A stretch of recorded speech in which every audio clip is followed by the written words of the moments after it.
In front of me is Samsung Galaxy S10 Lite, and today I would like to show you how you can edit password saved in Google Passwords Manager.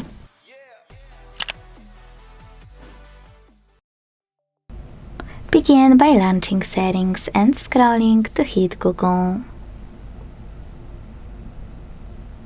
Now select All Services. Scroll again and tap on Autofill with Google over here. Then choose Google Password Manager and tap on any password you wanna edit.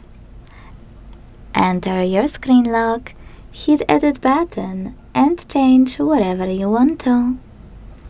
When you're ready, hit Save at the top right corner.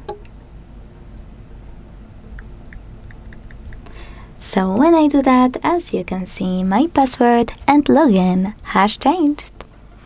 Thanks so much for watching. If you enjoyed this video, leave a like, comment and subscribe. Bye!